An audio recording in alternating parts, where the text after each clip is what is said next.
السلام عليكم ليكيب، ان شاء الله كامل تكونوا بخير وكامل تكونوا بصحه جيده. معكم اخوكم محمد وليت لكم في فيديو جديد. هذا المره والله هذا الفيديو راح يكون شويه سبيسيال، ماشي كيما كامل لي فيديو اللي مالف نديرهم تاع تجوال وترحال.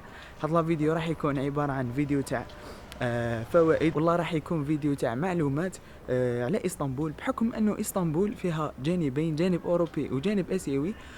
راح نعطيكم 5 حاجات راح تخليكم تفضلوا الجانب الآسيوي على الجانب الأوروبي في رحلتكم لإسطنبول.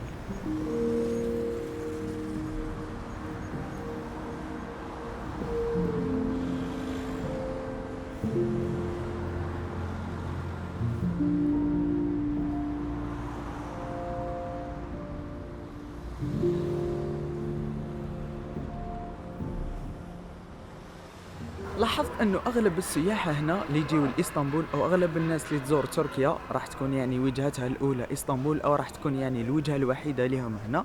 على كل حال يروحوا للجانب الاوروبي اكثر، مثلا يروحوا لتقسيم، برج غلطاء، ايمينونو، كاديكوي، سركيجي، البايزيد، سلطان احمد، الفاتيح، ايا صوفيا. يعني ما يروحوش ولا ما يجيوش هنا للجانب الاسيوي. قعدت نخمم على السبب علاش راح يخلي الناس يعني ما تجيش هنا للجانب الاسيوي، مع انه المواصلات كاين بزاف، ولا المواصلات سهله باش تجي لهنا. يعني كي واحد كي تقول له قارتين راح تجيه باللي صعيبه باش يديبلاسي، مع انه هذا الشيء هنا في اسطنبول سهل بزاف. تركب عباره من الجانب الاوروبي للجانب الاسيوي 20 دقيقه، 10 دقائق ماكسيموم وراح تكون هنا. لكن جات في بالي واحد الفكره هكا، انه بالك الناس في بالها انه كي عاد جانب اوروبي راح يكون متحضر اكثر من الجانب الاسيوي، يعني اوروبا تحضر وتقدم وبلايص ملاح وما الى ذلك، وكي عاد جانب اسيوي يعني بلايص ماشي ملاح وتخلف وما على ما قدرتش نرجح. قولوا لي نتوما في لي كومونتير واش هو الحاجه اللي في بالكم، ولا بالنسبه لكم نتوما اللي راح تخلي الناس ما تجيش هنا للجانب الاسيوي. كما راكم تشوفوا انا راني ندور هنا في شوارع تاع كوزغنجوك، هذا الحي اللي درت عليه فيديو من قبل، وبالنسبه لي انا واحد من اجمل وافضل الاحياء هنا في الجانب الاسيوي. الا كنتوا هنا في اسطنبول، ولا كنتوا جايين ان شاء الله في الصيف ولا في اي وقت لاسطنبول، ننصحكم تزوروا هذا المكان.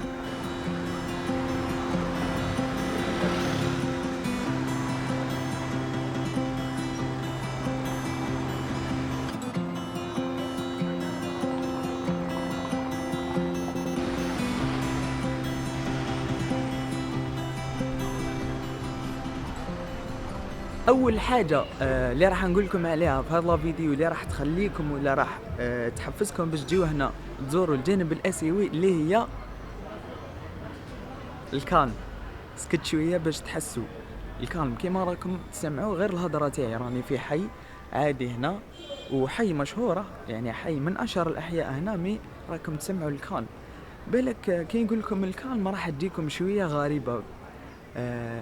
ما يخفاش علينا انه اسطنبول راهي من اكبر المدن في العالم من حيث الكثافه السكانيه. يعني هنا كي نقول لك بلي مدينه يعني في القلب تاعها فقط فيها تقريبا من 13 مليون حتى ل 15 مليون ناس. اما احنا الجزائر كامل فيها 45 مليون، ما بالك 15 مليون غير في ولايه واحده ولا في مكان واحد.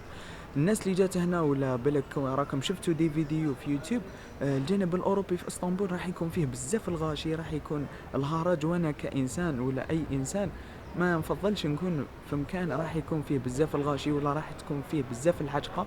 ما راحش تكون الاكسبيرينس تاعك هنا ذات جوده، يعني راح تحس روحك ماكش الاز. راح بالك تيفيتي بلايص بزاف يستاهلوا الزياره ما تزورهمش، لانه راح تلقى فيهم غاشي بزاف. وحاجه شتها يعني قبل سمانه، شت واحد الغشان فيها واحد تقريبا 200 ولا 300 متر تاع ناس حابين برك يدخلوا الايه صوفيا. ثم يعني قس على ذلك حاجات بزاف اخرين. بالك العباره تجي داخل العباره، بالك يروحوا 2 ولا 3 عبارات وانت مازلت تستنى فلاشين تاعك باش تدخل. على هذا انا يعني من رأيي الشخصي، أي حاجة بين قوسين، أي حاجة في هذا لاشين يوتيوب راهي مبنية على رأيي الشخصي. يعني بما أنه لاشين يوتيوب هذه فيها اسمي، فحبيت يعني كلش يكون مبني على رأيي الشخصي أنا وعلى الإكسبيرينس تاعي أنا. يعني وش عشت أنا لهنا راني نقول لكم وراني نشاركوا معاكم، يعني راح نشارك معاكم اللي حاجة تستاهل. فكما كنا نحكيو، اول حاجه راح تخليك تفضل تجي هنا لاسطنبول للجانب الاسيوي هي الكالم، الهدوء.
الحاجة الثانية ولا السبب الثاني اللي راح يخليكم تزوروا الجانب الآسيوي أكثر من الجانب الأوروبي، مانيش نقول لكم أن زوروا الجانب الآسيوي وخليوا الجانب الأوروبي، لا، أنا نقول لكم حاولوا توازنوا بيناتهم برك.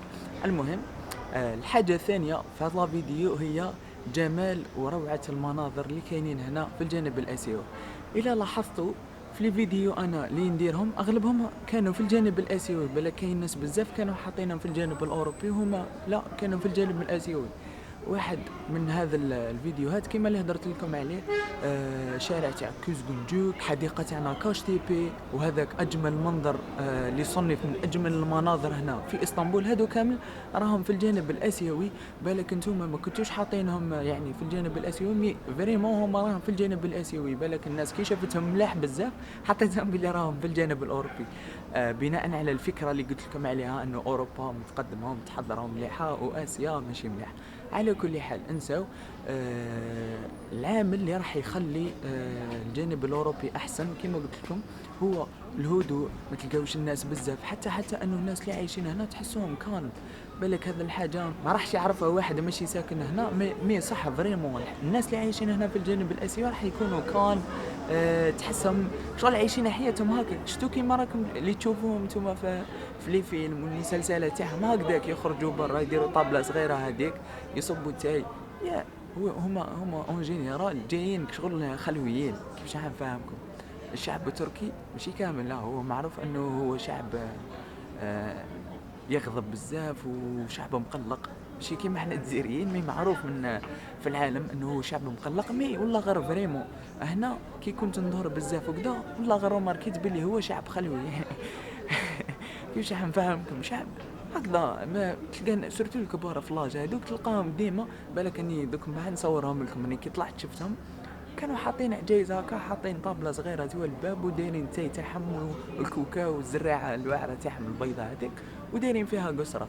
فيا كيما قلت لكم وحتى انه البيوت اللي كاينين هنا راح نتلقاو فيهم الطابع التركي هذاك بزاف، كيما الناس اللي يعجبها البيوت تاع الحطب هذوك، المناظر اللي على البحر، لانه في كيما نقولوا احنا في ايمينونو كامل تلقاو بزاف العبارات وكذا في الجانب اللي راح يطل على البحر. اما هنا راح نلقاو حدائق جايين طول هكا على البحر، ما كان ما تلقاوش حتى هذاك الحاجز اللي راح يخليك ما تطيحش، ولا تلقى غير هكا كيما نقولوا احنا درجه تروح ليه السلام عليكم.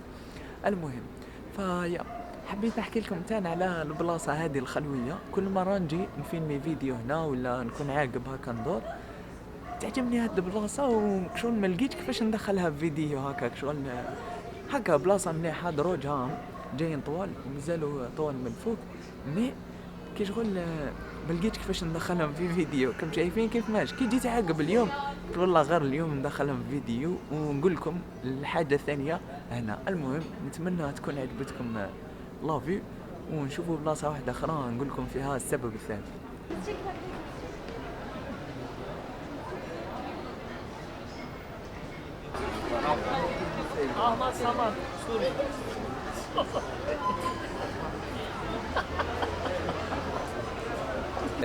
السبب الثالث تاع نهار اليوم، بالك راكم تشوفوني فرحان، دوك نحكي لكم علاش راني فرحان. المهم، السبب الثالث تاع نهار اليوم هو سكامز، الاحتيال.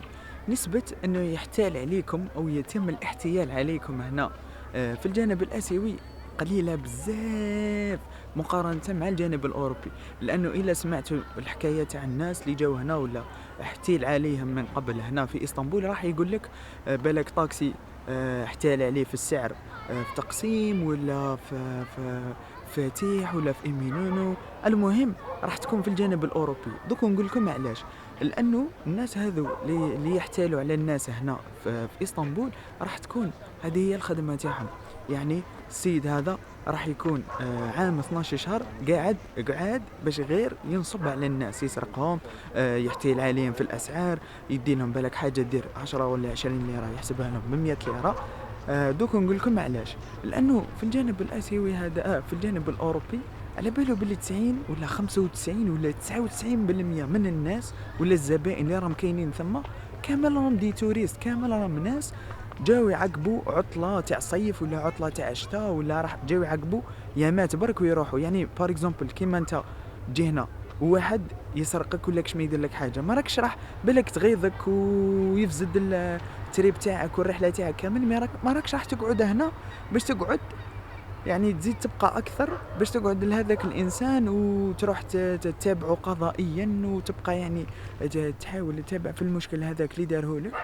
ثم راح تضيع وقت وجهد اكثر. فهمتوا علاش الناس هادو يفضلوا الجانب الاوروبي اكثر؟ يعني هو على بالو بلي انت بعد ما راح يحتال عليك حتى راح تشكي للشرطه ولا هذاك، راح يتسمى لازم انت تبقى تتابع فيه باش الشرطه هذيك تكمل خدمتها. انت راح دير شكوى تاعك، الشرطه راح تقول لك بلي فوالا رانا استلمنا الشكوى تاعك وكذا منا، ما راحش تبقى تتبع فيه. يعني على جال بالك 1000 ليره ولا 500 ولا 2000 ليره هذيك اللي داها لك. يعني هذا الامر كيعود شيء على هنا بزاف، تسمى الشرطه هذيك ما راحش تتعامل معك بجديه اكثر. يعني ماشي تهاونا من الشرطه، لكن لانه هذا الاشياء ولات شائعه هنا بزاف.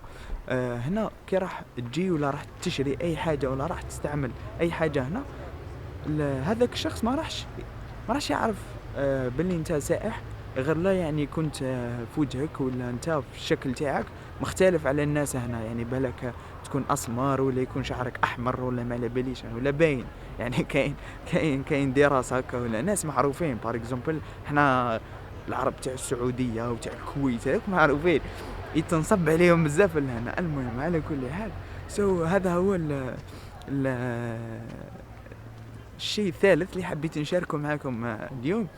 الحاجة اللي كانت مفرحتني هي انه الا شفيتوا في الفيديو تاع كيزغنجيك هذاك حكيت لكم على هذا البستان اللي قلت لكم يزرعوا فيه الناس هنا اللي ساكنين ويجي وقت هكا ويبيعوا.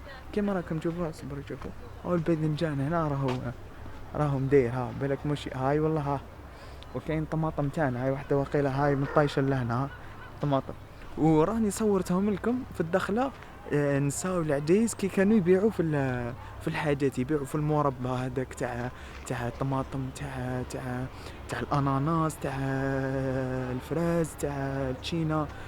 ثم يعني كما جيت انا كنت شفتهم من قبل بس حكي صورت لكم الفيديو ما كانوش كاينين على خاطر صورته تقريبا ظن في الشتاء على ما كانوش كاينين. اما دوكا راني لقيتهم وصورتهم لكم على راني فرحان. المهم كنت ندور نحوس على بلاصه نصور لكم فيها الحاجه الثالثه، من الحمد لله لقيت هذه البلاصه وعجبتني بزاف وراني فرحان. لكن نروح نشوفوا البلاصه باش نحكي لكم الحاجه الرابعه.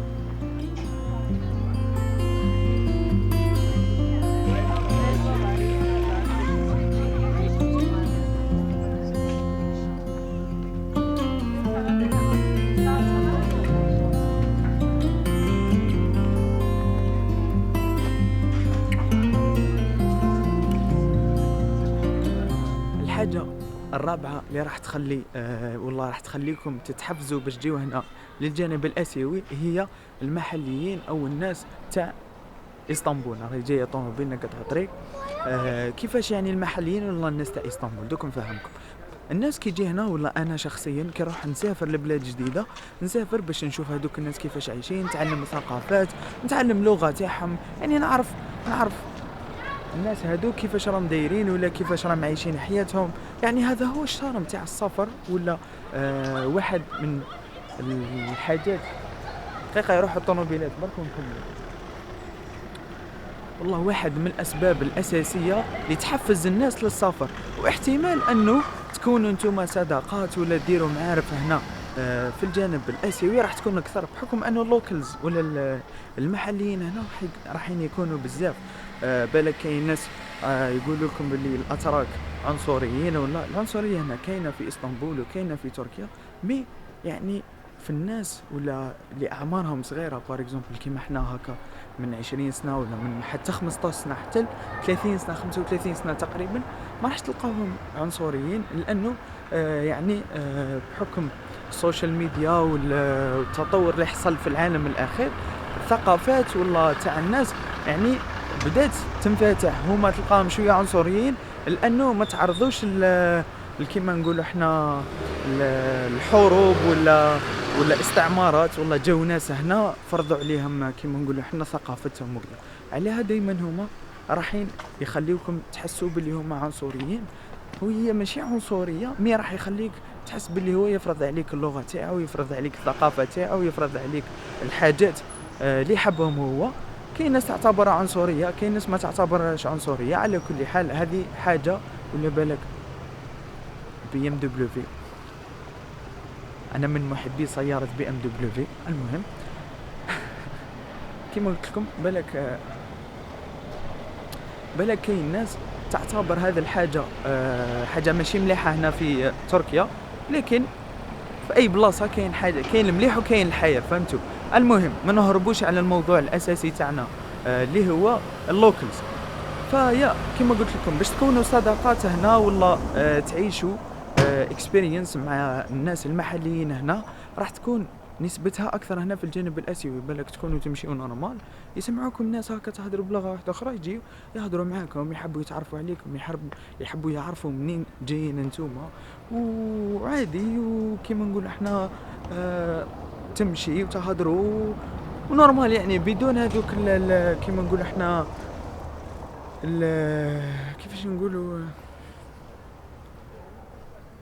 حواجز. اي والله بدون حواجز هذيك تاع مالغري انه هنا الشعب التركي راح تلقاوه ما يهدرش لغه من غير التركيه، مي تلقاه يوتيليزي جوجل تراديكسيون نورمال. يعني حبيت نفهمكم باللي هنا باش تختلطوا ولا تحبوا هكا تكونوا صداقات مع ناس، الجانب الاسيوي يعطيك فرصه اكثر، وراح يعني يخليك بالك تتعلم اللغه والله تحب. يعني بالك كاين ناس هنا تجي تحب تتعلم اللغه التركيه، اغلب الناس انا اللي شفتهم خاصه البنات هذوك اللي يحبوا المسلسلات التركيه يجيو هنا ويقعدوا يجربوا في اللغات اللي في الكلمات اللي تعلموهم. المهم هذا هو كان السبب الرابع. ان شاء الله يكون عجبكم. ولا بقى لنا سبب واحد، نروحوا نشوفوا بلاصه كالم هكا، نشوفوا الحاجة الخامسة اللي راح تخليكم تجيو هنا للطرف الآسيوي، ونختموا فيها الفيديو. وهذه هي، لأنه كما راكم تشوفوا الشمس بدأت تروح، لازم نغتنموا الفرصة. هذه هي لا فيديو كنت نحكي لكم عليها من قبيل، كي كنت نقول لكم باللي المناظر هنا راح تكون مليحة، وحالفني الحظ وصلنا مع الكوشي سولي. بالك ما راهوش يبان لكم كيما راني نشوف فيها انا من المنظر، راهو فريمون هايل. المهم كما كنا نحكيو وين حبسنا، او نشوفوا هذه هكا خير. وين حبسنا يا ربي؟ قلنا السبب الخامس اخر سبب. بالك يبان لكم بلي شويه ما عنده حتى معنى، مي انا شخصيا ياثر عليا بزاف هذا الشيء. كاين ندي بلاصي ولا كاين نروح نزور بلاصه جديده اللي هو الاكتظاظ الغاشي، و اون بليس دو سا لاشين. هنا الشعب التركي حيرتني في حاجه وما عجبتنيش، ما نكذبش عليكم، يموت على لاشين خوتي.